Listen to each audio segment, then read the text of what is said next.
नमस्कार मित्रांनो, स्वागत आहे तुमचं आपल्या मराठी नेट कॅफे या चॅनलमध्ये। तर मित्रांनो, आज आपण पाहणार आहे की लाडकी बहीणची ई-केवायसी ची ऑप्शन आलेला आहे, तो कोणत्या महिलांनी करावा आणि कोणत्या महिलांनी करू नये या संदर्भात हा व्हिडिओ तयार केलेला आहे। संदर्भात स्पष्टीकरण देऊन सांगतो की महिलांनी केवायसी का करू नये आणि कोणत्या महिलांनी केवायसी केली पाहिजे या संदर्भात हा व्हिडिओ आहे। तसंच या ठिकाणी पहिली गोष्ट या ठिकाणी लक्षात घ्या की ज्या महिलांचे मिस्टर हे इन्कम टॅक्स भरतात किंवा ते सरकारी कामाला वगैरे आहेत, ज्यांच्या घरी फोर व्हीलर वगैरे आहे, तर अशा महिलांनी या ठिकाणी केवायसी करायची नाही।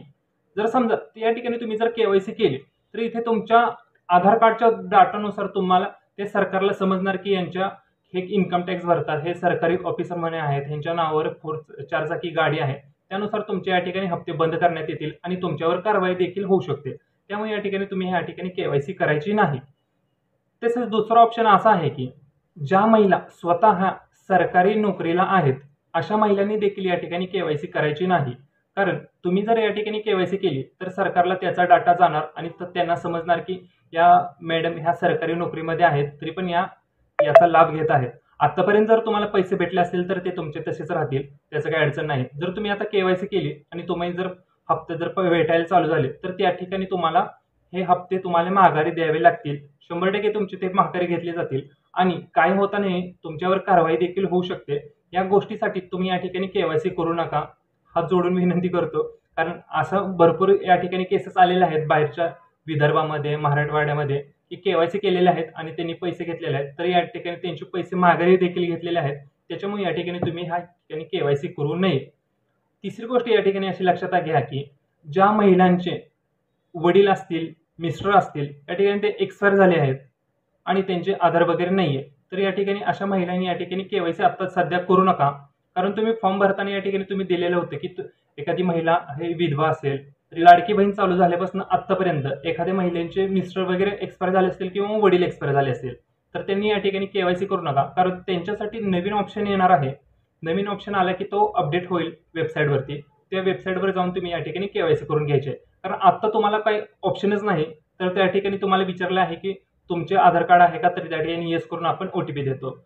तुमचे वडिलांचे आधार कार्ड आहे का, तुमच्या मिस्टरांचे आधार कार्ड आहे का, असं म्हणून त्या ठिकाणी आपण ओटीपी देतो। पण तुमचे हे मिस्टर किंवा वडील एक्सपायर झाले असतील तर या ठिकाणी तुम्हाला तो ऑप्शन वगैरे भरता येणार नाही।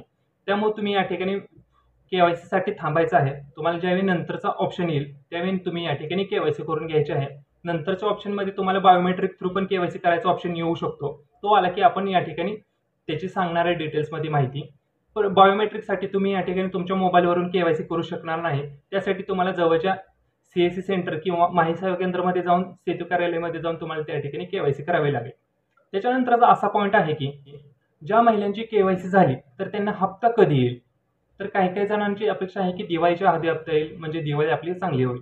तर काही महिलांनी या ठिकाणी दिवाळीच्या आधी पण हप्ता येऊ शकतो किंवा सरकार असा निर्णय घेईल की जोपर्यंत सर्व लेडीजची केवायसी होत नाही त्याच्यानंतर आपण हा पाठवणार आहे प्रत्येक महिलांच्या अकाउंटला। तर त्याच्यामुळे याचे काही नोटीस वगैरे अजून तरी आलेले नाही। ज्यावेळी नोटीस येईल त्यावेळी तो हप्ता वितरण तुम्हाला केला जाईल।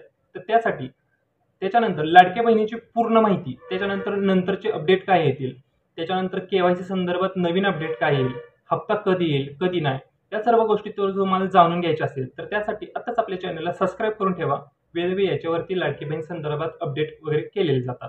तसेच याच्यामध्ये कोणत्या महिलांना कोणता प्रश्न पडत असेल, काय प्रॉब्लेम येत असेल तर त्यांनी आम्हाला कमेंट बॉक्समध्ये त्यांचे प्रश्न सांगा, तुम्हाला हमखास त्याची उत्तर दिली जातील। आणि हा जर व्हिडिओ आवडला असेल तर व्हिडिओ लाईक करा आणि तुमच्या मित्रमैत्रिणींसोबत हा व्हिडिओ शेअर करा, कारण त्यांना पण या व्हिडिओतून काहीतरी नॉलेज भेटेल किंवा काहीतरी त्यांचे प्रश्नांची उत्तर तुम्हाला भेटतील। आशा करतो हा व्हिडिओ तुम्हाला आवडला असेल। जय हिंद, जय महाराष्ट्र।